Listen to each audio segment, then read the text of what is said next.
Eu sei que eu vi muitos irmãos já preocupados em relação a pessoas daqui mesmo de Chopinzinho terem tirado a vida. E a gente tem ouvido isso, tanto. Parece que é algo que tem acontecido depois do Covid. Esse texto, ele fala, não andeis ansiosos de coisa alguma. Então é uma ordem de Deus, não andar ansioso. Eu quero falar um pouco sobre a ansiedade. É o mal do século. Alguns anos atrás, muitos diziam que é uma frescura. Hoje, cada vez mais, fica claro que não é frescura, que é uma realidade que está afetando muita gente, a mente de muita gente. E é um pouco do terror que a gente ouve na televisão, e a gente vai colhendo os resultados de ouvir, de ver, aquilo que Paulo diz assim, aquilo que vocês receberam, viram, ouviram de mim, pratiquem. E o povo tem ouvido, visto muito na TV, muito na mídia, e tudo isso também tem trazido uma carga muito ruim na sua alma, e as pessoas não têm conseguido trabalhar com essas preocupações, essas ansiedades, e tem acontecido essa tempestade na mente, né? O medo, o distúrbio na mente. A pessoa pensa assim, eu gostaria de sumir, eu gostaria de desaparecer, eu gostaria de dormir para sempre, para acalmar meu coração. No congresso foi falado sobre a vida. Para algumas pessoas a vida não vale mais a pena e a morte vai ser um alívio. Eu não aguento mais viver. O pastor Paulo, ele falou a respeito da experiência dele antes da sua conversão, que ele usava muita droga e ele não achava motivo para viver. Ele pegou uma CB400, na época era famosa, tal da CB400, e ele colocou em 190 km por hora. Então, para alguns, olhando ele naquela velocidade, podia dizer, mas esse cara sabe viver, esse cara é feliz, esse cara é o máximo. E ele diz, não era coragem, eu não tinha nada a perder. A minha vida não tinha sentido. Então não fazia importância alguma o que acontecesse, se eu me arrebentasse ou continuasse vivo, nada disso tinha importância. Então, longe de Deus, longe da presença do nosso Criador, a nossa alma ela entra em conflito, e aí a coisa fica difícil. Eu estava explicando nas casas que eu leio esse texto, como que é a essência do inferno. Quando Deus fala a respeito do fogo do inferno, literalmente não significa uma labareda de fogo, porque fala assim, arde como fogo e enxofre. E enxofre não tem labareda, mas arde, queima na alma. Então Deus está dizendo assim que na eternidade, longe de Deus, a nossa alma que foi feita por Deus, o sopro divino dentro de nós, vai queimar pela falta do Criador, porque a nossa alma, o nosso espírito só tem paz se voltar para Deus. Longe de Deus não existe paz, não existe alegria, não existe felicidade. Longe de Deus não tem como haver felicidade. Então alguém que passa um pouquinho da ansiedade, das preocupações, do excesso de tudo isso, começa a ter depressão, começa a ter sentimentos muito negativos, começa a ter esse conflito enorme na sua cabeça. Eu lembro de uma mulher lá em Coronel Vivida, que quando ela ouviu o Evangelho, ela dizia assim, Havia uma turbulência dentro de mim, era como se muita gente falasse ao mesmo tempo na minha cabeça, e ela vivia essa turbulência até que ela fez uma aliança com Jesus na sua vida. Eu acredito assim que Judas, logo depois que ele percebeu a burrada que ele fez, é claro que Judas não era convertido, é claro que Judas não nasceu de novo, Jesus falou sobre isso, mas ele era amigo de Jesus, ele gostava de Jesus, ele era leal a uma causa, por isso ele traz Jesus, mas ele não deixou de ser amigo. Quando ele viu que ele estava totalmente errado, aí então ele sucumbe a um conflito enorme de culpa na sua cabeça. Então, até realizar as coisas que ele precisaria realizar e que o diabo estava instigando o seu coração, estava tudo bem. Mas depois que ele fez a burrada, o diabo sai de cena e deixa a pessoa com toda a sua culpa, e ele entra numa depressão profunda de horror por causa da culpa que inferniza o seu coração. Então a ansiedade no extremo, levando a pessoa a uma depressão, é como se ela estivesse no inferno. Ela tem um pouquinho do que é o inferno, um pouquinho da pincelada do inferno, tem um pouquinho do padrão do DNA do inferno. Ela já percebeu o gostinho do inferno aqui na terra, muito claro. Então, alguns que eu tenho conversado falam assim: quando vem aquela aflição, aquela loucura, então eu bebo, e quando eu bebo alivia, parece que faz bem. Aí toda vez que vem toda aquela aflição, toda aquela loucura, aí eu bebo e fica melhor.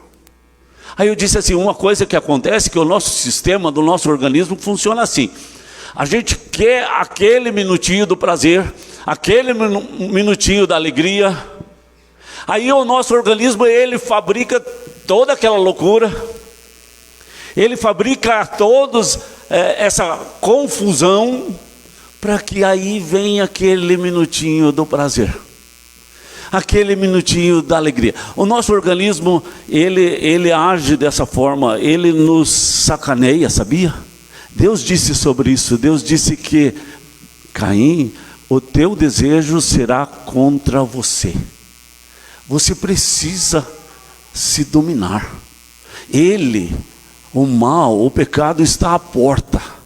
Ele bate, ele está ali juntinho e quer fazer a tua destruição.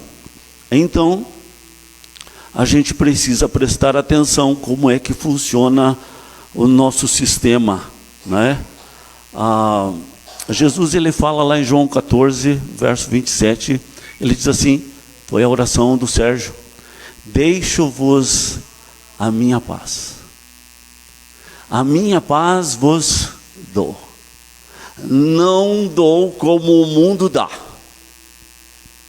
Então não se atemorize o teu coração, não fique com medo. Então uma coisa que é bem interessante, e fica muito claro nesse texto, é que a paz que o mundo dá é uma paz falsa. Sabe assim, quando a pessoa come chocolate para aliviar a ansiedade, ela já tem a tendência de engordar, ela engorda mais. Aí vem a culpa de ter comido o chocolate. Então, a paz que o mundo dá é a paz como a paz do chocolate. Ela não é de Deus. Mas a paz que vem de Deus, ela foi criada para você.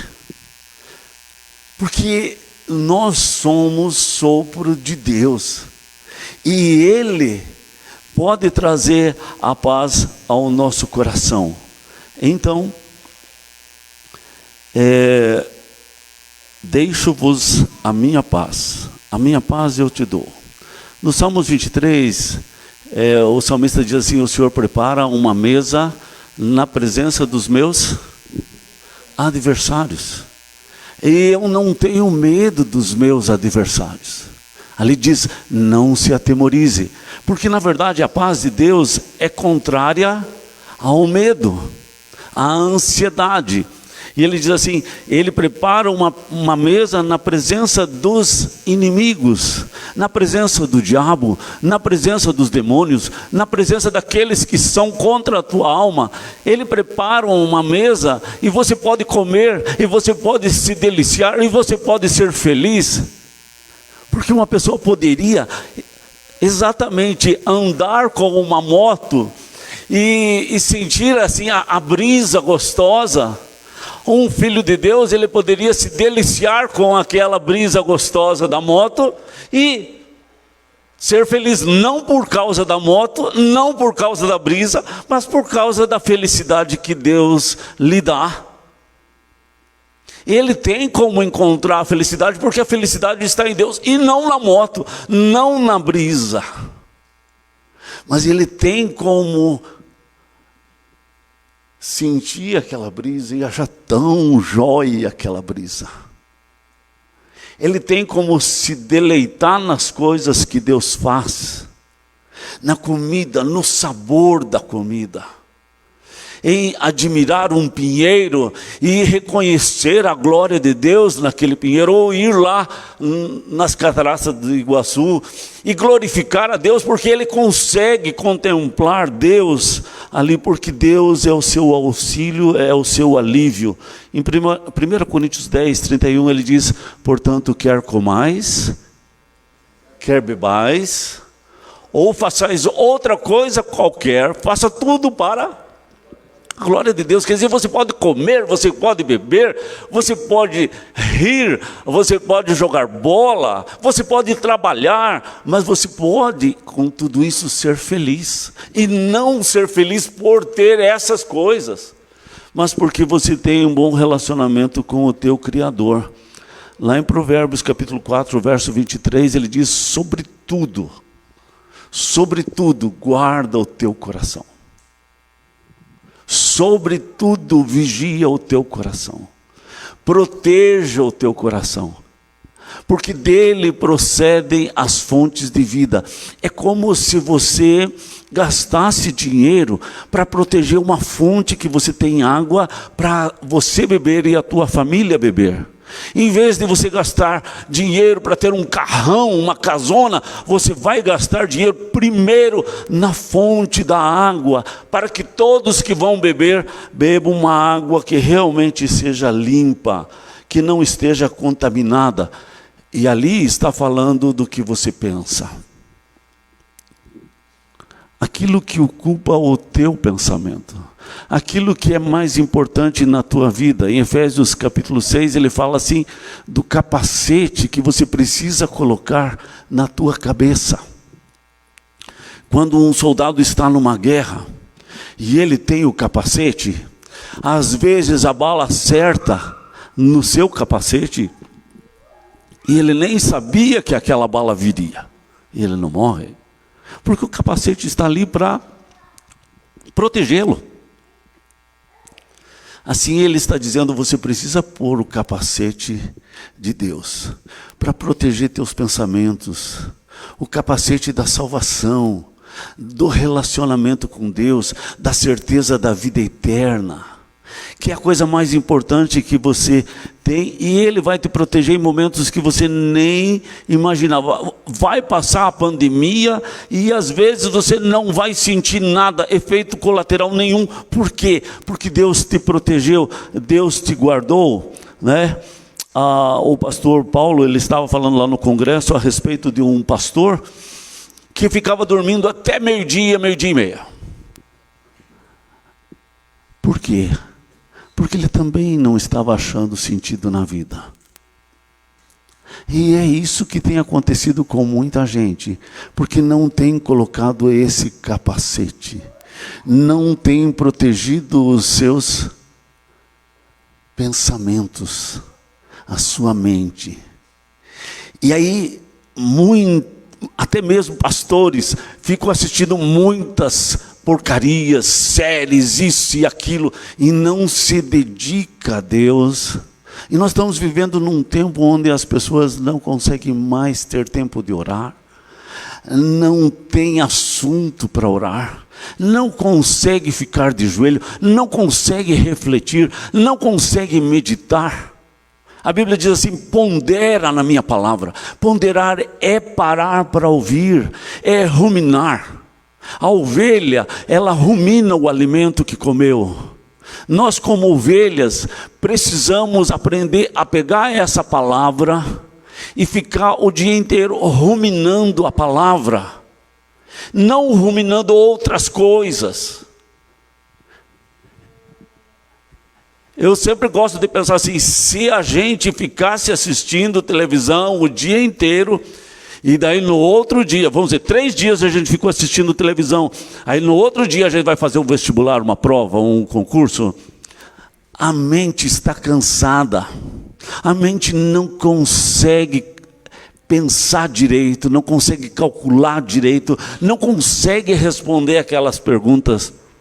Era melhor que você trabalhasse, que você jogasse bola, que você dormisse bastante, mas não ficasse na frente da mídia. Aí você tiraria, mesmo que você não estudasse a matéria ainda, você tiraria uma nota melhor do que se estivesse o dia inteiro na frente da televisão. Então, porque é um ladrão de espiritualidade, é um ladrão de pensamentos, é um ladrão de vida pessoal, é um ladrão de uma vida de meditação, de concentração. Ele tira a atenção da pessoa, tira a atenção da criança. É superativa, mas ela não consegue se concentrar em nada. Nós estamos numa epidemia de falta de concentração, e isso é o estilo de vida que vivemos, que vicia essas coisas, e o organismo gosta.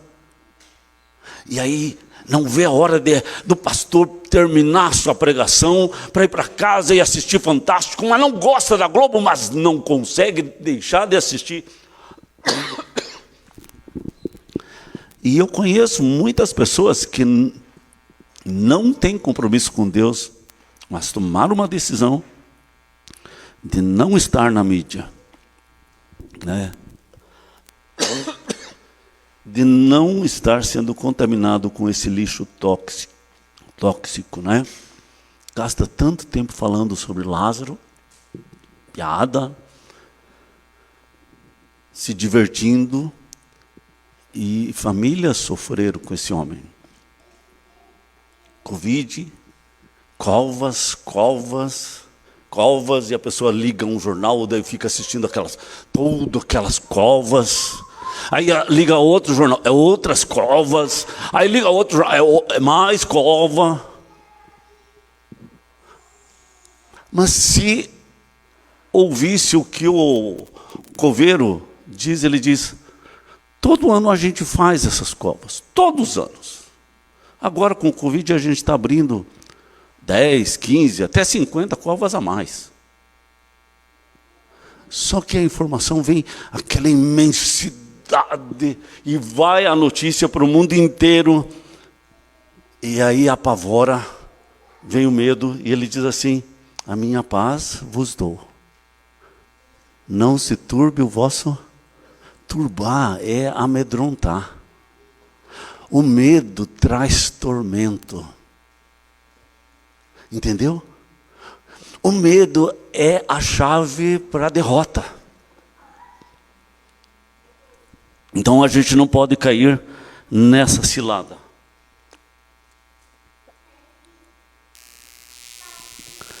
Em Filipenses 4, que nós lemos ele diz assim: alegrai-vos no Senhor. Alegrai-vos é uma ordem. Não é ficar dando risada. Porque a alegria do homem, ela não pode ser por ordem. Mas a alegria do Espírito pode. Porque a alegria que é fruto do Espírito, ela depende do Espírito na tua vida. Então você pode, se você tem o Espírito Santo, você pode se alegrar. Pode se alegrar em meio à dor e em meio a sofrimento. Porque a alegria do Espírito não é a alegria humana, ela é espiritual. Então veja assim, se ele dá uma ordem, se alegre, é porque essa alegria, ela é de Deus. Ela não depende da circunstância. E ele diz assim: eu sei que você se preocupa, que você fica ansioso, mas ele diz: não fique ansioso. E se você está preocupado, coloque suas preocupações, suas petições em oração, em súplicas, em ações de graça. Ele diz assim: agradeça também.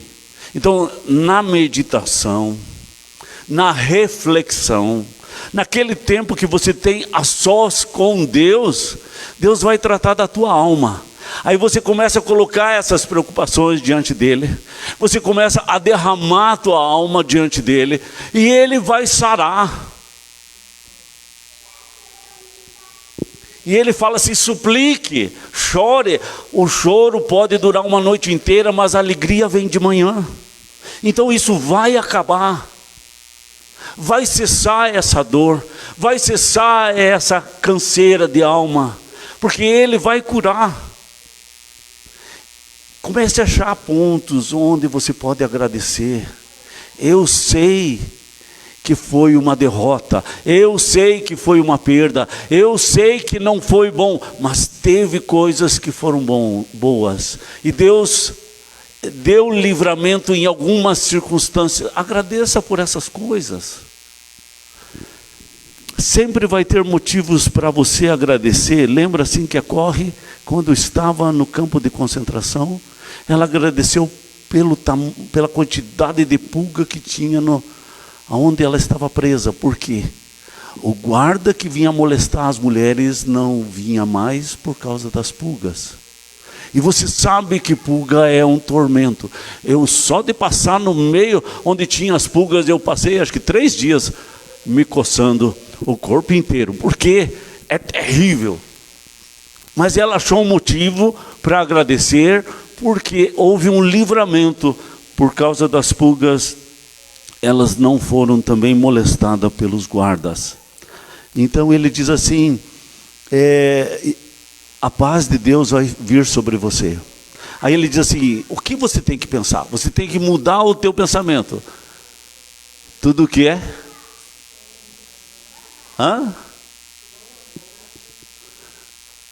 Justo, respeitável, amável, puro, que tem boa fama, que tem virtude, seja isso que ocupe o teu pensamento. Se são coisas boas, verdadeiras, justas, mas se é uma fofoca, você ouviu um assunto, um lado só, você não ouviu o outro lado, não ocupe o teu pensamento com aquela notícia ruim, porque é só um lado, tem o outro lado que você precisa ouvir. Não sofra antes da hora. Então a gente deixaria de sofrer muito se a gente prestasse atenção nessas coisas. O disco dos teus pensamentos seja ocupado com música boa, com um assunto bom, que edifica. Não dê atenção para assuntos que fazem mal,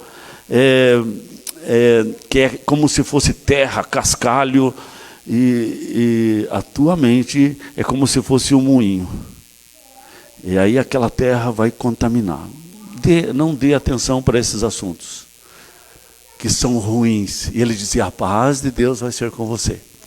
Aí por último ele diz assim: o que vocês receberam de mim, o que vocês aprenderam de mim, o que vocês ouviram, o que vocês viram em mim, isso pratiquem, vivam isso. E aí ele repete de novo: e o Deus da paz será com vocês. Veja, a paz de Deus é o antídoto contra a depressão, é o antídoto contra a ansiedade. A paz de Deus é o antídoto contra o medo. Você viu que a ansiedade A depressão é um pouquinho da pincelada do inferno. A paz de Deus é a pincelada do céu. Ele diz, e a paz de Deus vai ser com você. Então se abasteça disso, se previna enchendo a tua alma da paz de Deus, para que quando vier a turbulência, você tenha paz. O Salmos 4 ele diz assim, em paz me deito e logo pego no sono, porque só tu, Senhor, me faz repousar seguro. Então uma pessoa que tem paz, ela não precisa de tal casa, de tal dinheiro, de tal posição, de tal título. Ela não precisa de tal roupa, de tal carro para ser feliz. A paz de Deus é tudo que a gente precisa. Essas coisas todas o dinheiro compra. A paz de Deus o dinheiro não compra. E vocês cantaram isso, porque vem do sacrifício de Cristo lá na cruz. Ele conquistou com o preço da sua vida. Ele deu a sua vida para tirar o meu pecado e o teu pecado que transtorna a nossa alma. E aí vem a paz dele naquilo que ele fez por nós. Muito bem, vamos orar?